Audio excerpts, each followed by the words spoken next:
Please subscribe the channel and press the bell icon.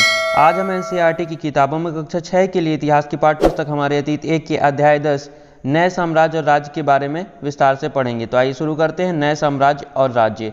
आप अपनी screen पर बड़ी मुश्किल से इस मासूम सी लड़की की तस्वीर देख सकते हैं जिसका नाम अरविंद है। अब अरविंद अपने स्कूल के एनुअल फंक्शन में राजा बनता है। ये देखते हैं। अरविंद अपने स्कूल में खेले जाने वाले नाटक में राजा की भूमिका अदा करने के लिए चुना गया। किसने अरविंद ने सोचा कि वह शाही वेशभूषा में मूंछों पर ताव देते हुए रुपहले कागज में लिपटी तलवार को शान से पकड़कर चहलकदमी करेगा। रुपहले कागज आपको पता है, सिल्वर फॉइल आप जानते हैं, जिसमें पान या मिठाइयाँ लपेट कर दी जाती हैं। ठीक है, जरा सोचो उसे कितनी हैरानी हुई जब उसे बताया गया कि उसे बैठकर वीणा भी बजानी होगी और कविता पाठ भी करना होगा। एक संगीतज्ञ राजा, कौन हो सकता है वह? अरविंद सोचने लगा कि ऐसा कौन सा राजा है जिसने ऐसा काम किया है, उसे वीणा भी बजाना पड़ेगा और कविता भी गानी पड़ेगी। आइए तो हम उस राजा के बारे में जानकारी प्राप्त करते हैं। क्या बताती हैं प्रशस्तियाँ? प्रशस्तियों का मतलब क्या होता है? आपका प्रशंसा, कमेंडेशन या इंट्रोडक्शन भी कह सकते हैं। दरअसल अरविंद गुप्त वंश के प्रसिद्ध राजा समुद्रगुप्त की भूमिका अदा करने जा रहा था। उसे किस लिए चुना गया था? समुद्रगुप्त की भूमिका अदा करने के लिए चुना गया था। समुद्रगुप्त के बारे में हमें इलाहाबाद में अशोक स्तंभ पर खुदे एक लंबे अभिलेख से पता चलता है। हमें समुद्रगुप्त के बारे में कहाँ से पता चलता है? याद रखिएगा, इलाहाबाद में एक अशोक स्तंभ है। ठीक है, उसमें एक लंबा अभिलेख है जिसमें से हमें समुद्रगुप्त के बारे में जानकारी प्राप्त होती है।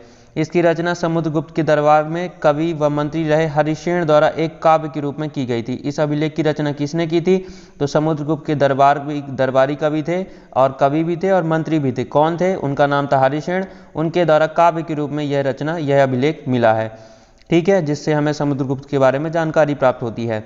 यह एक विशेष किस्म का अभिलेख है, ठीक है, जिसे प्रशस्ति कहते हैं। ठीक है, याद रखिएगा, विशेष किस्म का है जिसे प्रशस्ति कहते हैं। प्रशस्ति का मतलब मैंने आपको बताया, इंट्रोडक्शन या फिर कमेंडेशन, प्रशंसा। देखिए ये कौन सी भाषा में लिखी गई है? संस्कृत शब्द में है जिसका अर्थ प्रशंसा होता है। सॉरी, ये जो आपका प्रशस्ति है ये आपका संस्कृत शब्द है जिसका अर्थ होता है प्रशंसा, जो मैंने आपको बता दिया है पहले ही। प्रशस्तियाँ लिखने का प्रचलन पहले भी आया था। जैसे हमने अध्याय 9 में गौतमी पुत्र श्री सातकर्णी की प्रशस्ति के बारे में पढ़ा था। आपको याद होगा, ये जो श्री सातकर्णी है, ठीक है, सातवाहनों का सबसे प्रमुख राजा था और ये गौतमी पुत्र था। इनकी माँ का नाम क्या था? गौतमी। अब परंतु गुप्त काल में इनका महत्व और बढ़ गया। अब याद रखिए, गुप्त काल में इन प्रशस्तियों का महत्व और बढ़ गया। आइए हम आगे बढ़ते हैं। समुद्रगुप्त की प्रशस्ति, तो आओ देखें समुद्रगुप्त की प्रशस्ति हमें क्या बताती है। कवि ने इसमें राजा की एक योद्धा, युद्धों को जीतने वाले राजा, विद्वान तथा एक उत्कृष्ट कवि के रूप में भरपूर प्रशंसा की है। वाह, समुद्रगुप्त योद्धा, युद्धों को जीतने वाले राजा, विद्वान भी हैं और उत्कृष्ट कवि के रूप में इनकी प्रशंसा हुई है समुद्रगुप्त की। यहाँ तक कि उसे ईश्वर के बराबर बताया गया है। वाह, प्रशस्ति में लंबे लंबे वाक्य दिए गए हैं। वाह, यहाँ वैसे ही एक वाक्य का अंश दिया गया है। अब उस प्रशस्ति में कैसे वाक्य हैं? लंबे लंबे वाक्य हैं, तो एक वाक्य यहाँ दिया गया है, एक अंश क्या है? योद्धा समुद्रगुप्त, जिनका शरीर युद्ध मैदान में कुठार का मतलब क्या होता है? तो आप अपने स्क्रीन पर कुठार को देख सकते हैं, जो कि कुल्हाड़ियों की जैसे ही होती है। तीरों, भालों, बर्छों, तलवारों, लोहे की गदाओं, नुकीली तीरों तथा अन्य सैकड़ों हथियारों से लगे घावों के दाग से भरे होने के कारण अत्यंत सुंदर दिखता है। वाह। अब देखिए, यह वर्णन तुम्हें उस राजा के बारे में क्या बताता है? राजा किस प्रकार युद्ध लड़ते थे? आपके लिए क्वेश्चन है, इसका आंसर क्या होगा? तो इसका आंसर है कि राजा युद्ध के मैदान में कैसे थे? बिल्कुल आमने सामने की लड़ाई लड़ते थे। वे युद्ध में लड़ने के लिए गदाओं का, तलवारों का, भालों, तीरों, इन सभी का उपयोग करते थे। ठीक है, आइए हम आगे बढ़ते हैं। अगर तुम मानचित्र 7 पृष्ठ 105 को गौर से देखो तो पाओगे कि एक क्षेत्र को हरे रंग से रंगा गया है। ठीक है, आपको मैं मानचित्र दिखा देता हूँ किसको हरे रंग से रंगा गया है। ये देखिए, आर्यवर्त को। आर्यवर्त क्यों कहा जाता है? क्योंकि जो प्राचीन की संस्कृत ग्रंथों में है, उत्तरी भारत को आर्यवर्त कहा गया है। ठीक है, याद रखिए, जो प्राचीन के संस्कृत ग्रंथ है, आपने महाभारत में भी कई बार आर्यवर्त सुना होगा, तो जान लीजिए आज उत्तरी भारत को आर्यवर्त कहा जाता है। आइए हम चलते हैं अपनी जगह पर वापस और देखिए ये किसके हैं? समुद्रगुप्त के बताने वाले, वीणा बजाने वाले राजा समुद्रगुप्त की कुछ अन्य गुणों को सिक्कों पर दिखाया गया। जैसे इस सिक्के में उन्हें वीणा बजाते हुए दिखाया गया। इन सिक्कों में वीणा बजा रहे हैं समुद्रगुप्त, आप देख लिए। अब देखिए, तुम्हें पूर्वी समुद्र तट, आपको पूर्वी समुद्र तट के साथ साथ एक क्रम में लाल बिंदु दिखेंगे। उसी तरह कुछ क्षेत्र बैगनी और नीले रंग के भी मिलेंगे। मानचित्र में ऐसे हैं, हम इनके बारे में पढ़ेंगे। उससे पहले ये पैराग्राफ हम कंप्लीट कर लेते हैं। अब यह मानचित्र इस प्रशस्ति में प्राप्त जानकारियों के आधार पर बनाया गया है। हरिशेन 4 विभिन्न प्रकार के राजाओं और उनके प्रति समुद्रगुप्त की नीतियों का वर्णन करता है। ठीक है, इन नीतियों के बारे में हम पढ़े, उससे पहले ये क्या बोला है, यह मानचित्र जो है, ये मानचित्र आपने जो देखा, ये मानचित्र तो अभिलेख से जो जानकारियाँ प्राप्त हुई हैं उसके आधार पर वह बनाया गया। ठीक है, अब हरिशेन जो है समुद्रगुप्त के दरबारी कवि, तो विभिन्न प्रकार के राजाओं उनके प्रति समुद्रगुप्त की नीतियों का वर्णन करते हैं। देखिए, समुद्रगुप्त जो थे इस पूरे भारत में एक समय राज कर रहे थे, तो अलग अलग राज्यों के प्रति, है ना, और उनके शासकों के प्रति उनका कैसा व्यवहार था उसके बारे में इन 4 पॉइंट में हम पढ़ेंगे। तो आइए शुरू करते हैं पॉइंट नंबर 1 से।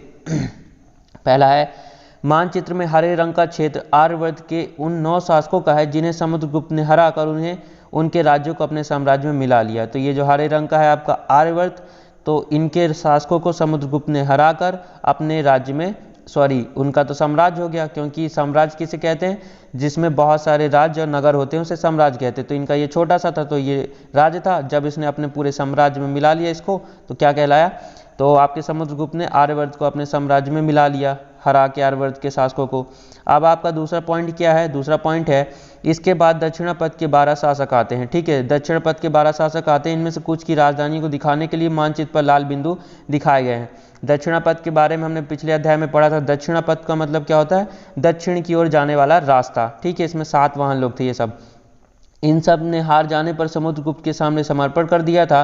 समुद्रगुप्त ने उन्हें फिर से शासन करने की अनुमति दे दी। अब यहाँ पे अंतर है, देखिए, आर्यवर्त को हथिया लिया, उनके ऊपर खुद शासक कर रहा है, लेकिन इनको शासक करने के लिए फिर से दे दिया। इसके बारे में क्वेश्चन है यहाँ पे आपका, जब मैं इसका आंसर बताऊंगा तो मैं आपको बताता हूँ।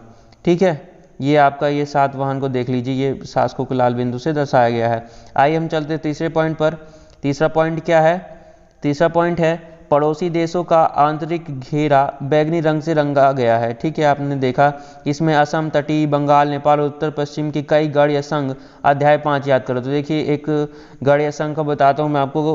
एक था, हमने पढ़ा था वज्जी संघ के बारे में, जिसकी राजधानी क्या थी, उसकी राजधानी थी आपकी वैशाली, याद रखिएगा। ठीक है, अब आपको मैं दिखा देता हूँ क्या, बैगनी रंग वाला, ये देख लीजिए आप, ये असम वगैरह सब इधर ही आते हैं, जितने भी हैं पड़ोसी सभी। अब आइए हम आगे बढ़ते हैं चौथे पॉइंट पर।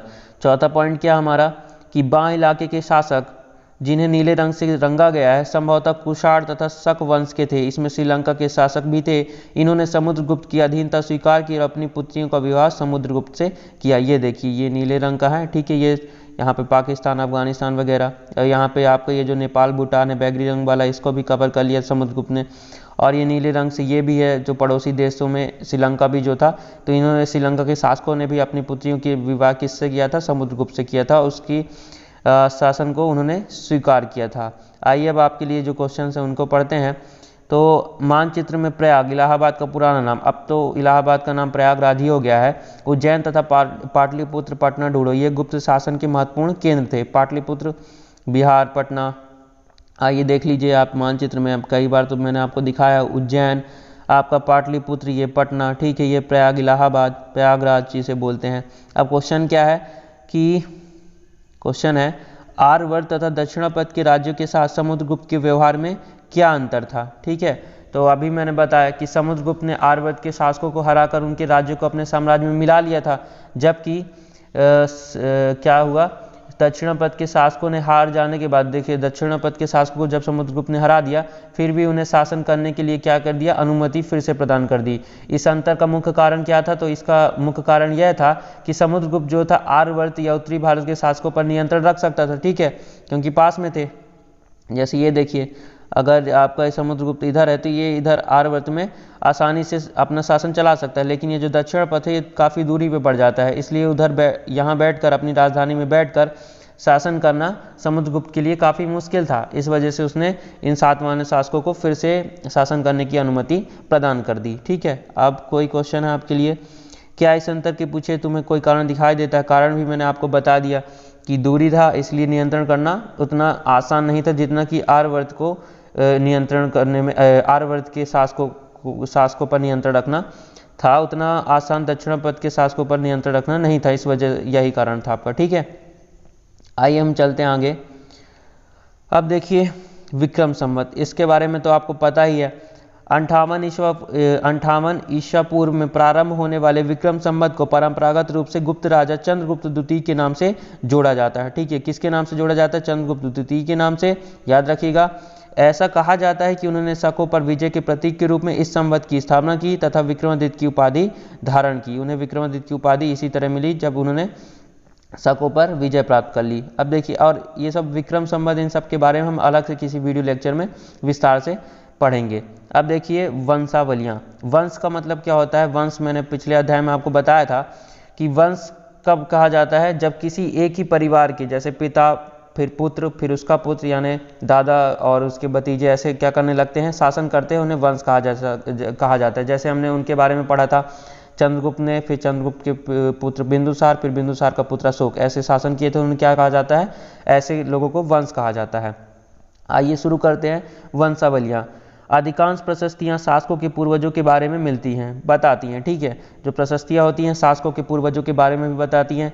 यह प्रशस्ति श्री समुद्रगुप्त के प्रति पितामह यानी कि परदादा, दादा, पिता। देखिए इसका ये आपका स्टैंडर्ड वर्ड है और फिर यहाँ पे ऐसे समझाया गया नॉर्मल। प्रापितामह, पितामह यानी कि परदादा, दादा, ये परदादा हैं, ये दादा हैं। ठीक है, पिता और माता के बारे में प्रशस्तियाँ बताती हैं। उनकी माँ कुमार देवी लिच्छवीगढ़ की थी और पिता गुप्त वंश के पहले शासक थे। लिच्छवीगढ़ संघ, इनके बारे में हमने पिछले अध्याय में पढ़ा है, आप जाके वीडियो लेक्चर में देख सकते हैं, यहाँ आई बटन पे पूरी प्लेलिस्ट ही मिल जाएगी।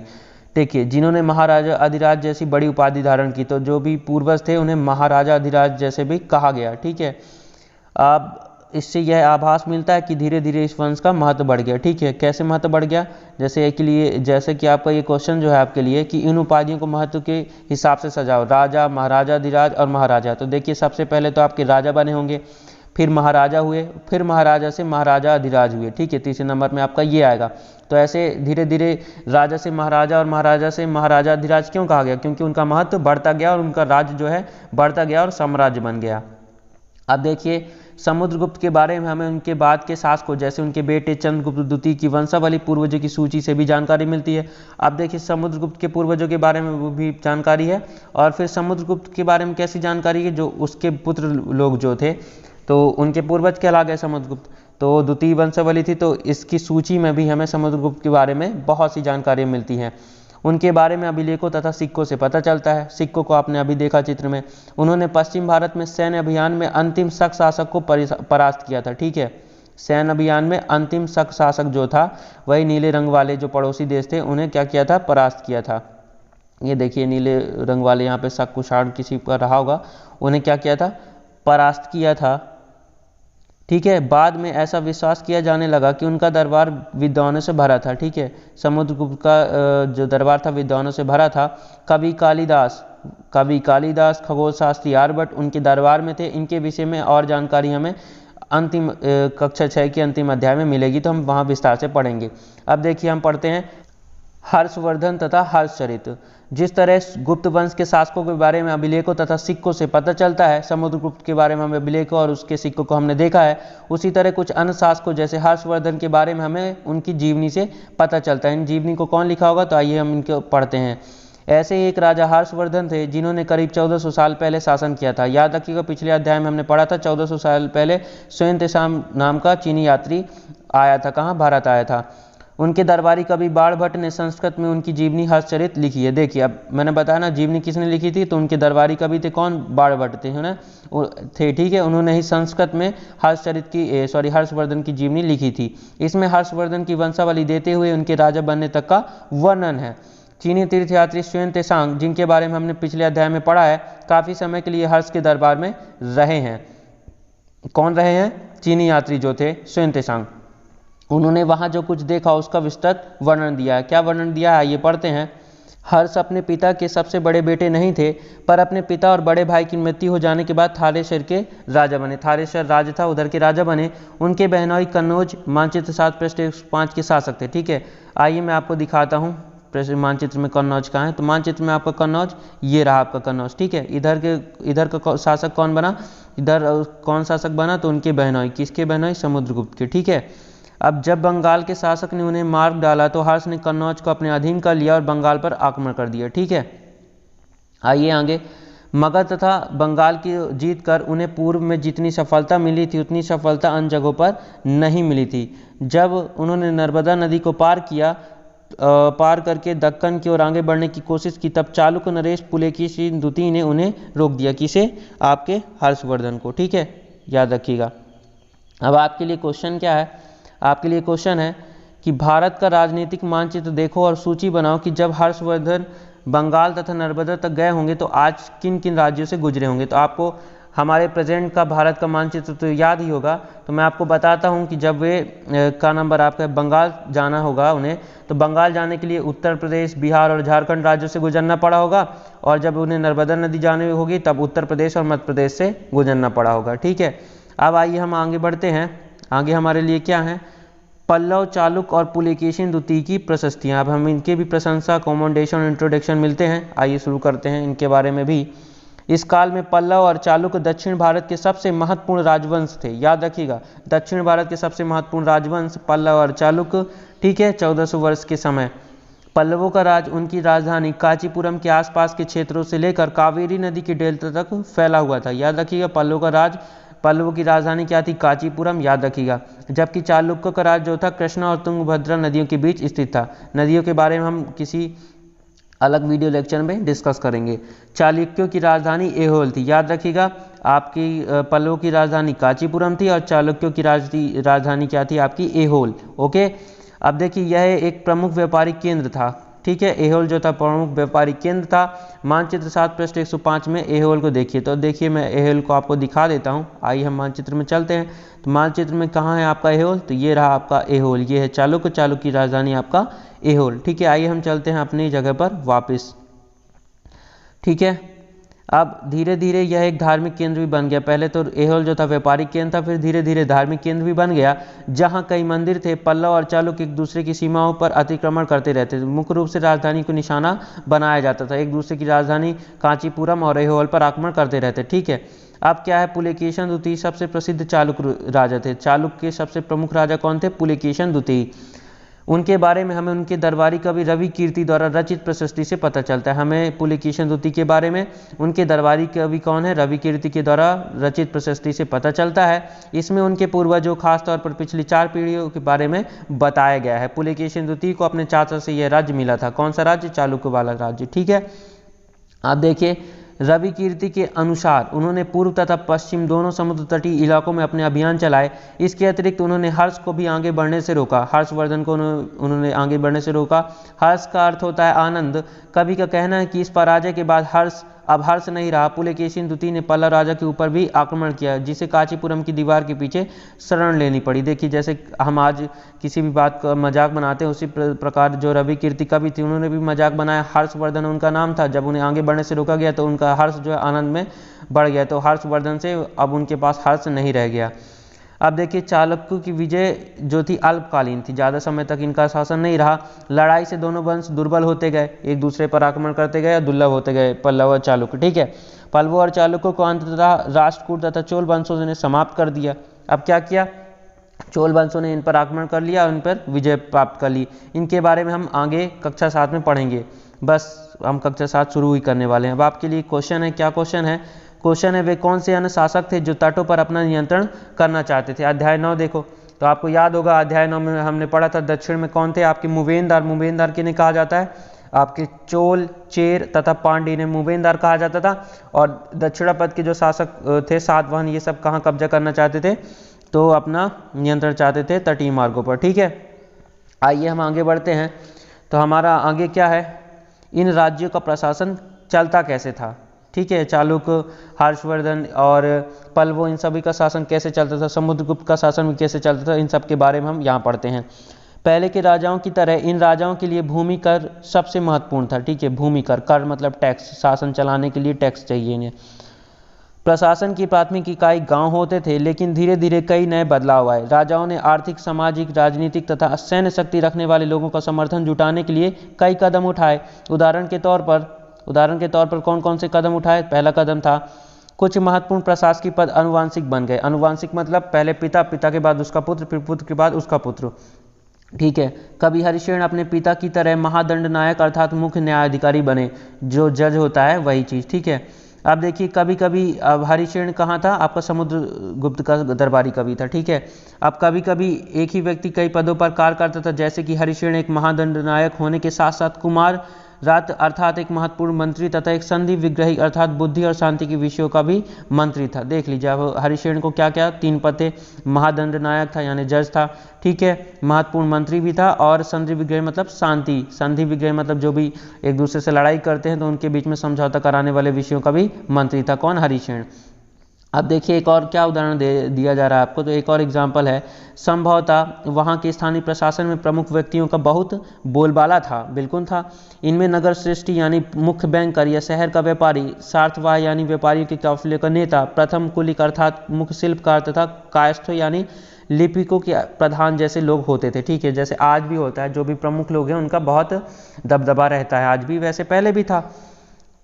अब देखिए आगे बढ़ते हैं। इस तरह की नीतियां कुछ हद तक प्रभावशाली होती थी, पर समय के साथ इनमें कुछ व्यक्ति इतने अधिक शक्तिशाली हो जाते थे कि अपना स्वतंत्र राज्य स्थापित कर लेते थे। बताइए, जब जो शासक होता था यानी राजा होता था, अगर उसने कुछ ढील दी और इन्हीं के ऊपर डिपेंड कर दिए तो ये इतने शक्तिशाली हो जाते थे कि अपना अलग से राज्य स्थापित कर लेते थे। अब देखिए आपके लिए क्या क्वेश्चन है आपका, सोचकर बताओ कि अफसरों का पद अनुवांशिक कर देने में क्या क्या फायदे और क्या नुकसान हो सकते थे। तो मैं पहले आपको बताता हूँ फायदे क्या थे कि पिता का कई वर्षों का अनुभव जो था पुत्र के काम आता रहता रहा है, ठीक है। जो पुत्र होता था वो पिता की देखरेख में काम को अच्छी तरह से सीख लेता था।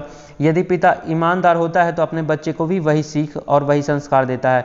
और दूसरा मैं आपको बताऊं हानि क्या होती रही होगी, तो हानि ऐसी कि किसी अन्य साधारण व्यक्ति को अफसर बनने का मौका नहीं मिलता रहा होगा, ठीक है। अब अनुवांशिक है तो कोई दूसरा साधारण व्यक्ति नहीं बन सकता अफसर। और क्या होता है, कभी कभी योग्य व्यक्ति का क्या होता है, इस प्रकार में क्या हो जाता है, शोषण हो जाता है, ठीक है। और अयोग्य व्यक्ति बैठ जाता है शासन करने और योग्य व्यक्ति जो है ऐसे ही रह जाता है, ठीक है। इस प्रकार पद का जो है दुरुपयोग भी होता रहा। आइए आगे बढ़ते हैं। एक नए प्रकार की सेना, कैसी सेना रही नई प्रकार की। अब देखिए कुछ राजा जो थे अभी भी पुराने राजाओं की तरह एक सुसंगठित सेना रखते थे, कैसे, जिसमें हाथी, रथ, घुड़सवार और पैदल सिपाही होते थे। पर इसके साथ साथ कुछ सेना नायक भी होते थे जो आवश्यक पड़ने पर राजा को सैनिक सहायता दिया करते थे। सेना नायक जिन्हें सामंत कहा जाता था, ठीक है। तो ये अपने पास ये सब रखे रहते थे और अगर किसी राजा को ज़रूरत है तो वो इनसे सहायता ले लेते थे। और इन सेना नायकों को कोई नियमित वेतन नहीं दिया जाता था, बदले में इनमें से कुछ को भूमि दान दिया जाता था। दी गई भूमि से ये कर वसूलते थे जिसमें वे सेना तथा घोड़ों की देखभाल करते थे, साथ ही वे इससे युद्ध के लिए हथियार जुटाते थे। इस तरह के व्यक्ति सामंत कहलाते थे। मैंने आपको पहले ही बताया, जहाँ कहीं भी शासक दुर्बल होते थे ये सामंत स्वतंत्र होने की कोशिश करते थे और फिर क्या करते थे, इतने शक्तिशाली हो जाते थे धीरे धीरे कि अपना स्वयं का राज्य स्थापित कर लेते थे। इन्हें भूमि धीरे धीरे जमीन में दान देती गई, जमीन इतनी दान में मिल गई कि ये अपना शासन ही क्या कर लिया, अपना अलग से राज्य स्थापित कर लिए। अब क्या है, दक्षिण के राज्यों में सभाएं। तो दक्षिण के राज्य में कैसी सभाएं लगती थी, आइए पढ़ते हैं। तो पल्लवों के अभिलेखों में कई स्थानीय भाषाओं की चर्चा है, ठीक है। पल्लवों के अभिलेखों में कई स्थानीय सभाओं की चर्चा है। इनमें से एक चर्चा क्या है कि ब्राह्मण भूस्वामियों का संगठन जिसे सभा कहते थे, ये सभाएं उप समितियों के जरिए सिंचाई, खेतीबाड़ी से जुड़े विभिन्न काम, सड़क निर्माण, स्थानीय मंदिर की देखरेख आदि का काम करती थी। जिन इलाकों के भूस्वामी ब्राह्मण नहीं थे वहाँ उर नामक ग्राम सभा के होने की बात कही गई है, ठीक है। जहाँ ब्राह्मण नहीं थे उधर उर नामक ग्राम सभा लगाई जाती थी। नगरम व्यापारियों के एक संगठन का नाम था, ठीक है। नगरम क्या था, व्यापारियों के एक संगठन का नाम था। संभवतः इन सभाओं को धनी तथा शक्तिशाली भूस्वामी और व्यापारियों का नियंत्रण था। गरीब लोग कहाँ से इन सभाओं में बैठेंगे जब वो कुछ पैसे नहीं दे सकते। इनमें से बहुत सी स्थानीय सभाएं शताब्दियों तक काम करती रहीं, बहुत अच्छी बात है। इतने अच्छे से वो अपना शासन चलाते थे और विकास करते थे, सड़कें मार्ग बनवाते थे। उस जमाने में आम लोग, अब हमने शासकों के बारे में, व्यापारियों के बारे में, सामंतों के बारे में, दरबारी कवियों के बारे में, इन सभी के बारे में, अफसरों के बारे में जानकारी तो हासिल कर ली, लेकिन आम लोग कैसे रहते थे उसके बारे में हम पढ़ेंगे। तो जनसाधारण के जीवन की थोड़ी बहुत झलक हमें नाटकों तथा कुछ अन्य स्रोतों से मिलती हैं। चलो इसके कुछ उदाहरण देखते हैं। कुछ उदाहरण कैसे हैं, देखिए कालिदास अपने नाटकों में राज दरबार के जीवन के चित्रण के लिए प्रसिद्ध हैं। राज दरबार में जीवन कैसा होता था उसके बारे में वो लिखते थे। इन नाटकों में एक रोचक बात यह है कि राजा और अधिकांश ब्राह्मणों को संस्कृत बोलते हुए दिखाया गया है, जबकि अन्य लोग तथा महिलाएं प्राकृत बोलते हुए दिखाए गए हैं। प्राकृत क्या है, जो अन्य प्रादेशिक भाषाओं का क्या है, कॉमन रूप है, ठीक है। उनका सबसे प्रसिद्ध नाटक अभिज्ञान शकुंतलम दुष्यंत नामक एक राजा और शकुंतला नाम की एक युवती की प्रेम कहानी है, ठीक है। आपको पता है अभिज्ञान शकुंतलम जो है कालिदास द्वारा रचित है। इस नाटक में एक गरीब मछुआरे के साथ राजकर्मियों के दुर्व्यवहार की बात कही गई है। आइए हम उसके बारे में पढ़ते हैं। क्या दुर्व्यवहार किया गया उसके साथ? तो एक मछुआरे को एक अंगूठी मिली। कैसे मिली? एक मछुआरे को कीमती अंगूठी मिली। यह अंगूठी राजा ने शकुंतला को भेंट की थी, ठीक है। किसे भेंट की थी? शकुंतला को, अपनी रानी को। पर दुर्घटनावश उसे एक मछली निकल गई। किसे? अंगूठी को। जब मछुआरा इस अंगूठी को लेकर राजमहल पहुंचा तो द्वारपाल ने उस पर चोरी का आरोप लगा दिया और मुख्य पुलिस अधिकारी भी बहुत बुरी तरह से उसके साथ पेश आए। राजा उस अंगूठी को देखकर बहुत खुश हुए और उन्होंने मछुआरे को इनाम दिया।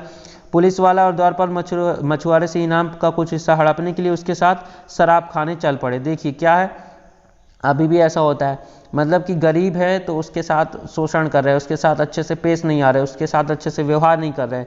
मतलब वो कुछ महंगी चीज़ लिया है तो वो चोरी करके ही लाया है, ये गलत बात है।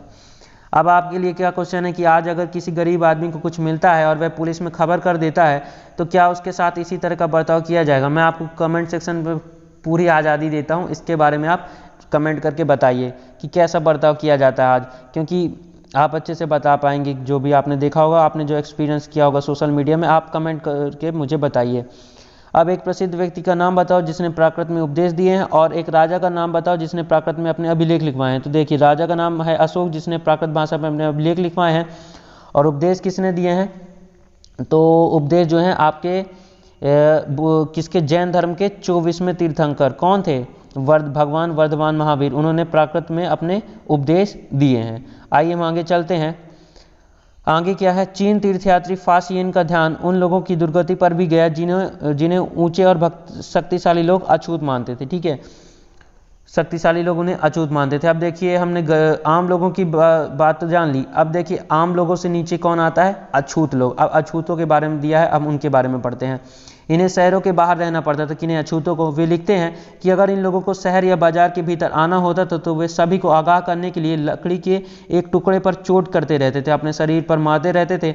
यह आवाज़ सुनकर लोग सतर्क होकर अपने को उनसे छू जाने से बचा, किसी भी प्रकार उनके संपर्क से आने से बचा लेते थे, मतलब दूर हो जाते थे कि अब वे आ रहे हैं तो हम किनारे हो जाएं अब, ठीक है। अब एक जगह बाणभट्ट द्वारा अभियान पर निकली राजा की सेना का सजीव चित्रण किया गया है। अब देखिए बाणभट्ट जो एक दरबारी कवि थे, उन्होंने राजा की सेना का सजीव चित्रण किया है। कैसे? मतलब राजा की सेना जब कहीं जाती थी तो कैसे क्या होता था।